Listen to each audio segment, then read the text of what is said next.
Mamadou Ouri, on part du côté de la Caisse nationale de sécurité sociale. Il y avait rififi hier, tension entre le DGA et le DG Silbak.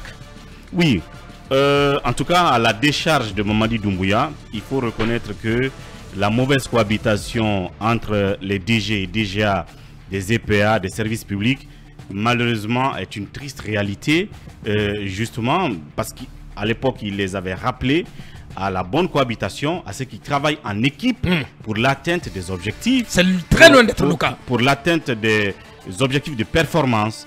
Malheureusement, justement, c'est une triste réalité. Ouais. Et donc, c'est ce que révèle ce qui s'est passé hier à la Caisse nationale de sécurité sociale, puisque c'est ce qu'on a appris, et Mosaïque a d'ailleurs relayé ça en prime time. Et justement, le DGA, Dr Hassan Dantini Camara, qui a été nommé vers décembre 2021, je crois, donc, aurait fermé tout simplement les portes de la comptabilité de l'institution et y a mis son garde du corps personnel pour que personne n'y entre. Pour quelle raison? Selon les informations qu'on a, c'est qu'il aurait demandé à avoir des informations liées, je crois, à l'exercice 2023. Chose comme ça. L'exercice 2023 de l'institution. Et donc la comptabilité lui aurait dit que selon le code de la comptabilité, seul le DG aurait accès à ces informations. J'ai dit bien sur la base des informations qu'on a, parce que personnellement à date, je n'ai encore ni eu Bakary Silla, donc Silbak au téléphone, ni Dr Dantini encore au téléphone, pour que l'un ou l'autre me donne sa version. Et donc la comptabilité lui aurait dit donc seul le DG a la possibilité et habilité à demander les informations sur l'exercice 2023, en tout cas la comptabilité. Sur la gestion. Sur la gestion, en tout cas, les informations. Donc certainement mécontent de tout ça, donc il aurait donc vidé tout le monde de la comptabilité et posté son garde du corps pour que personne... Mais quelle mouche l'a piqué pour que personne n'y entre. Évidemment, le garde du corps va obtempérer, s'exécuter avec son fusil bien sûr pour effrayer tout le monde. Donc il est là, posté, personne n'y entre. Et puis en fin de compte, on apprend, ils ont dit donc il était appelé Express à la primature chez Bernard Goumou, justement pour en discuter. Maintenant, qu'est-ce que Bernard Goumou a obtenu?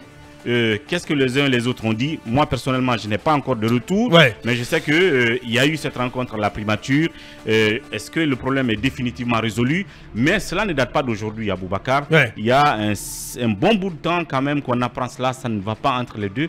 Je ne sais pas pour quelle raison. Pourquoi? Pour quelle raison?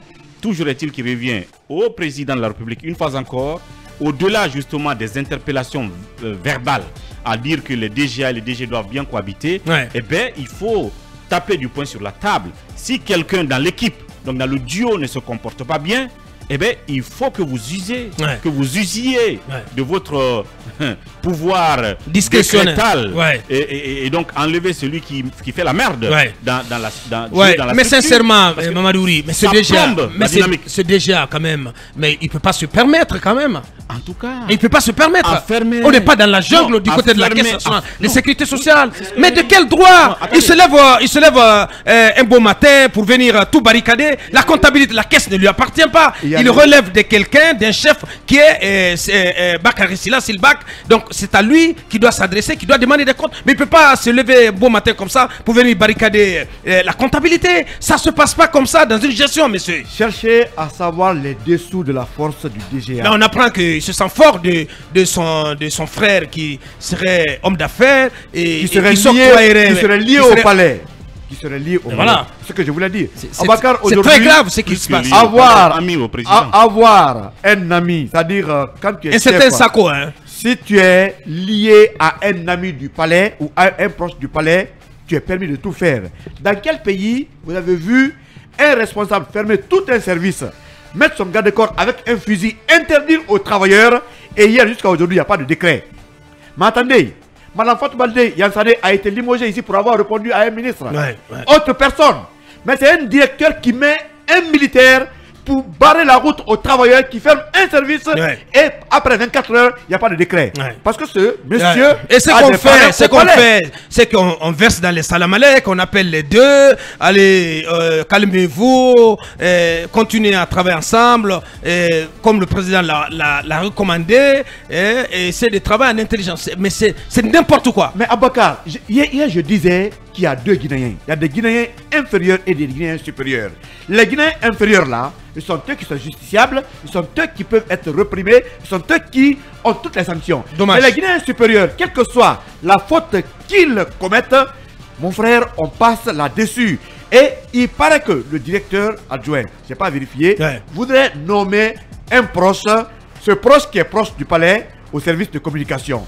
Donc, service de communication. Oui, bien sûr. Malheureusement, c'est le directeur qui a nommé quelqu'un à ce poste. Et la guerre. Non, mais c'est vraiment celui qui est le responsable de la communication. Voilà. Donc, on chercherait aujourd'hui à couper sa tête. Mais le problème, c'est là. Le DGA voudrait, selon des informations, nommer son proche, qui est proche du palais, à ce poste. C'est que le directeur, pour le moment, n'a pas accepté. Bien. Donc, tout est parti de là.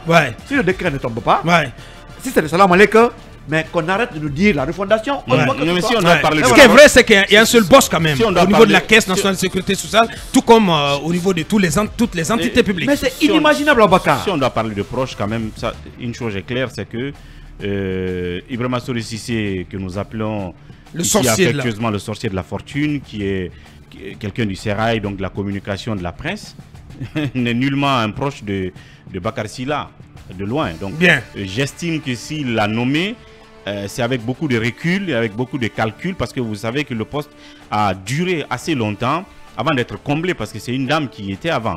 Moi je le dis parce que, une fois encore, sous la tutelle de notre réseau qui s'intéresse à toutes ces entités de protection sociale, nous nous intéressons à leur vie. Donc ne soyez pas étonnés de nous voir dans la cour de la Caisse ou du CNPS ou de l'ANIES ou encore de quelle autre entité. Donc on s'intéresse à ces entités, nous savons ce qui s'y passe. Donc, comment ça fonctionne? Je sais que le poste avait duré sans responsable quand la dame a quitté. Puis après, Cissé a été nommé, mais c'est clair qu'il n'est pas du tout un proche. Il était adjoint auparavant. Il était adjoint auparavant, bien avant le coup. Et c'est ce message. Vraiment, quelle mouche a piqué Dantini? Dantini se prend comme un roi parce que son petit frère Sako Kamara est l'ami du président. La Caisse n'est pas la propriété du père de quelqu'un. Allez-y, Talibé. Mais Abouakar, c'est quand même révulsant d'apprendre qu'il y a eu une rencontre à la primature pour, je ne sais pas, faire quelle médiation entre un DGA rebelle, un DGA en insurrection, un DGA donc qui vient barricader tout un service. Parce que quand on parle de la comptabilité, c'est plusieurs bureaux réunis qui sont dans un bloc. Donc, vous venez, vous mettez, et on apprend qu'il aurait mis des cadenas à l'accès principal. À l'accès principal pour empêcher donc l'accès à ce... À tout ce alignement de bureaux pour donc empêcher l'accès à ce bloc. Et il met là son garde du corps. Voilà. Avec un fusil. Voilà un qui devait justement être radié. Si on veut radier des gens au comportement indélicat, vous ne pouvez pas. On est garde du corps. Il est chargé de la sécurité du DGA. Donc, il est posté devant les bureaux du DGA à la limite. Et il assure la protection du DGA. Donc, il quitte le service du DGA pour venir se mettre devant le service de comptabilité. Le service de comptabilité, arme au poing et menaçant quiconque tenterait d'y avoir accès. Mais c'est de la rébellion. C'est justement ce qu'il fallait faire. C'est que ce DGA... C'est une rébellion qu'il faut mater. Ce DGA, il fallait l'arrêter. Il devait passer une première nuit à la maison centrale. Je suis d'accord, il fallait vraiment l'arrêter hier. Pour trouble à l'ordre public. Parce que vous avez vu tout le charivari. Parce que c'est un fauteur de trouble. Parce que tout le charivari que cela a créé à la Caisse et dans les environs, je pense que c'est vraiment la cour du roi Péto. On est en train de tomber, dans la même atmosphère d'impunité qu'on a reproché au système Alpha Condé. Alors que c'est l'impunité qui gagne le terrain. La Caisse est en train de redorer son image au jour le jour avec justement des réformes et une gestion des résultats tangibles, plus transparente qu'il n'y en a jamais eu justement par le passé. Et puis puisqu'on est sorti des crises de Jupiter, on est le jeune frère d'un ami, ou bien le grand frère d'un ami du président de la transition, on se croit tout permis. Je pense que le Premier ministre n'avait pas à recevoir les deux, parce que justement ça renforce l'insubordination entre les DG et les DGA. Parce que c'est déjà peut-être que ça part aussi de la proposition du Premier ministre qui voulait qu'il y ait permutation entre les DGA et DGA. Peut-être que ce DGA, il est pressé pour prendre la place de Silbac. Mais non, mais attendez, mais ça peut provoquer, ça peut être la source de la rébellion. Il y a des DGA qui avaient déjà fait leur discours de prise de fonction. Ne prenez la place de quelqu'un qui n'a rien fait. Qui n'a pas de résultats. Vous ne pouvez pas prendre la place de quelqu'un qui... Oui, mais la lettre du Premier ministre ne précisait pas que ceux qui ont fait de bons... Non, attention. La lettre on peut revenir là-dessus. Oui, mais c'est d'ailleurs un document en fait qui doit faire l'objet d'un fact-checking express. C'est très important. Je crois que cette dimension existe.